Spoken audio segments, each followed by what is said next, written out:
Yes, it was Isaiah. 'Twas foretold it, and the words of Isaiah were put into the mouth of John the Baptist by the writer of Luke.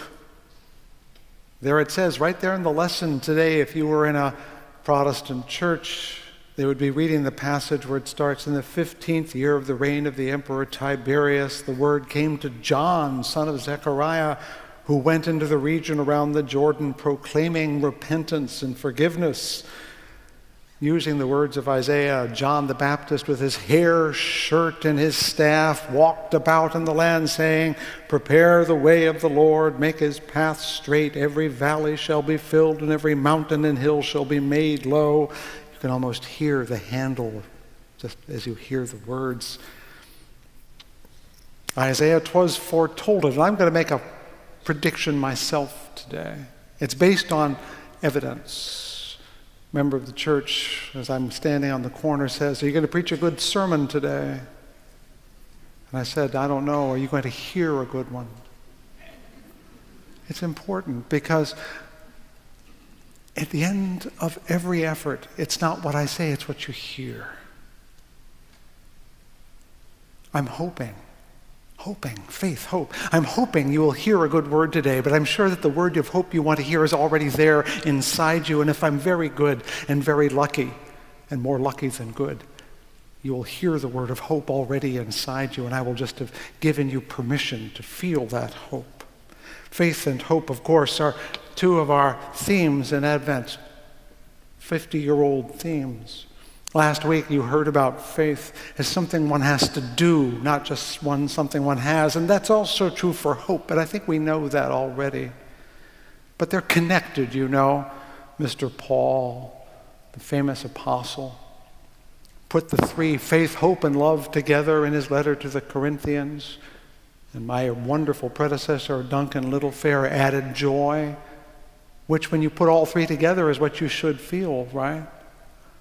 But they're connected. They're not just arranged there on a plate. But the funny part is they're connected backwards. It isn't faith that gives you hope.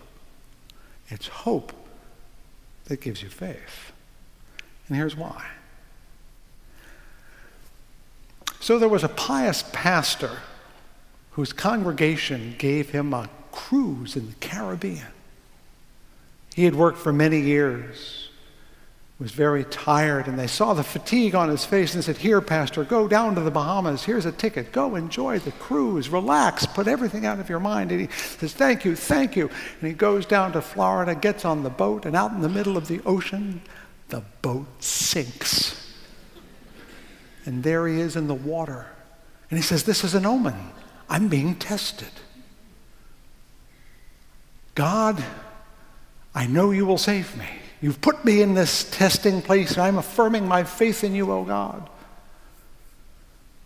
Someone in a rowboat nearby says, "Come, let's take you in the boat." He says, "No, I believe God will save me. Please, don't worry about me." And someone else swims up and says, "Sir, here's this extra life preserver. Certainly you could use it." He said, "No. I've told God that I believe in him and he will save me." And a helicopter, seeing him thrashing in the water, "Would you like some help down there?" He said, "No, I believe in God, he will save me." And the pastor drowned and presenting himself at the pearly gates, demands to see God right away. "I expected you to save me." And God said, "What do you want? I sent a boat, I sent a life preserver, I sent a helicopter."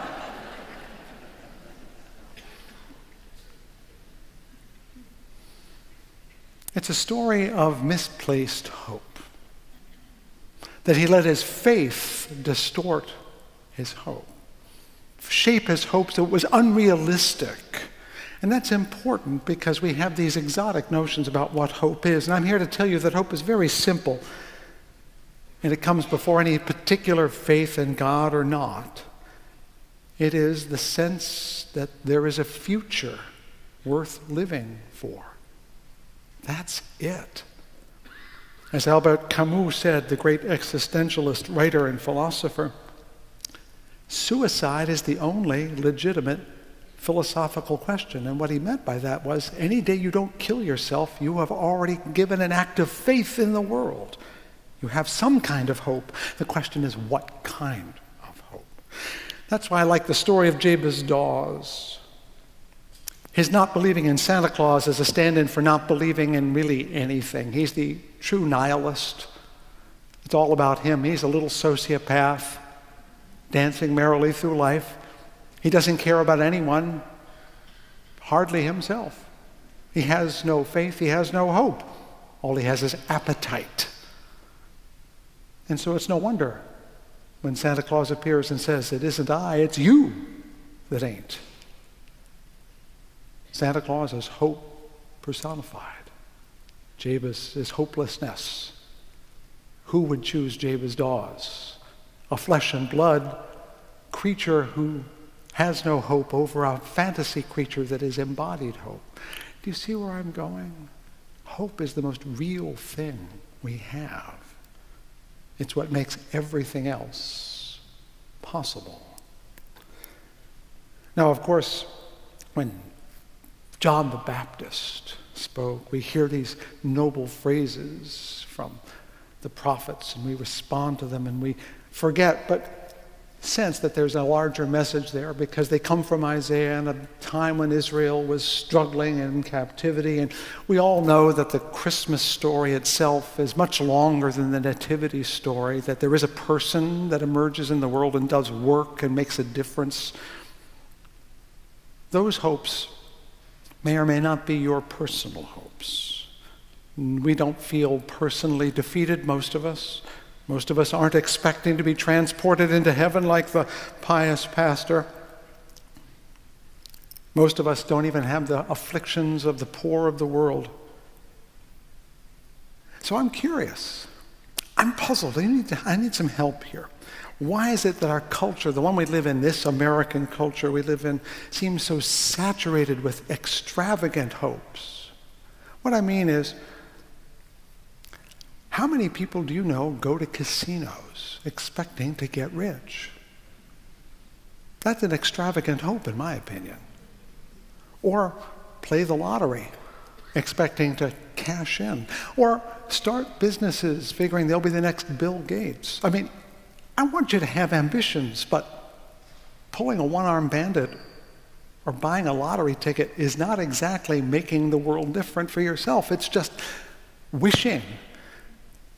I think we live in a very magical thinking country right now, where we expect things to kind of fall into our laps. We kind of hope that we'll get rich. We kind of hope that we'll be famous. People make YouTube videos in the hope that someone will notice them, and they'll be on reality TV shows where they can then become famous and then become rich. Ask a child what he or she wants to be when he or she grows up. If you ask them when they're 5, they say they want to be a police officer or a firefighter. Ask them when they're 12, and they all want to be rock stars and basketball players. We all want to be rich and famous. This troubles me.